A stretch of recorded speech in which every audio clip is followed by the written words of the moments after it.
नमस्कार, मी सिद्धी. आज बनवूया पॅनकेक. 1 वाटी गव्हाचं पीठ, अर्धा वाटी मैदा, 1 वाटी पिठी साखर, 1 वाटी 4 छोटे चम्मच मिल्क पावडर, 2 चम्मच छोटे मध आणि बेकिंग पावडर 1 चम्मच. सर्व मिश्रण एकत्र करून घेतले.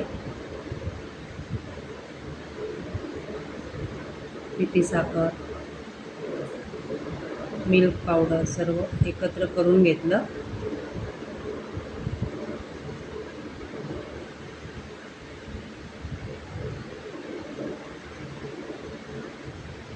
सर्व मिश्रण व्यवस्थित एकत्र केलं.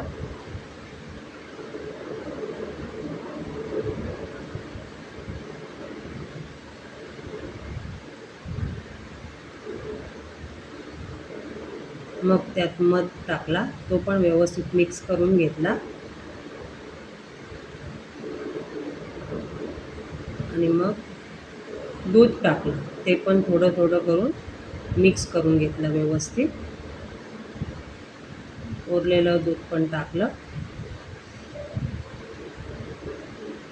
ही फुल वाटी आणि अजून छोटे 4 चम्मच असं मला दूध लागलं आणि 5 मिनटं फेटून व्यवस्थित हे मिश्रण असं तयार झालं.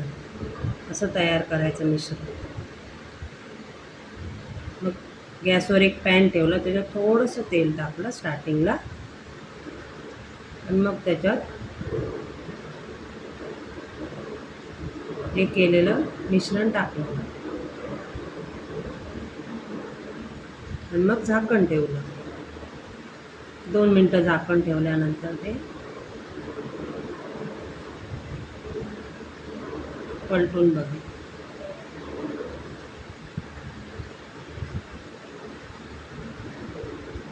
परत दुसरा तयार करायला घेतला. परत झाकण ठेवलं 2 मिनटं. दुसऱ्या साईडून पण व्यवस्थित चांगलं शेकवून घ्यायचं.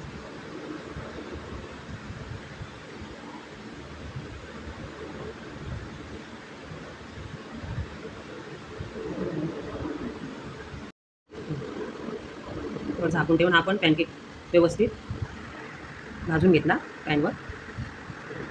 असं दुसऱ्या साईडून पण व्यवस्थित पलटून भाजून घेतला.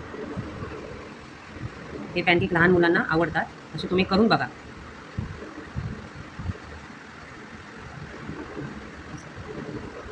वरून व्यवस्थित दाबून शेकल्यावर दुसरी साईडसुद्धा चांगली शेकते. झाले पॅनकेक तयार. मधून चॉकलेट लावलं. चॉकलेट लावल्यानंतर मुलांना ते आवडतं खायला म्हणून आतल्या साईडून चॉकलेट लावून दोन्ही पॅनकेक एकत्र केले आणि मधून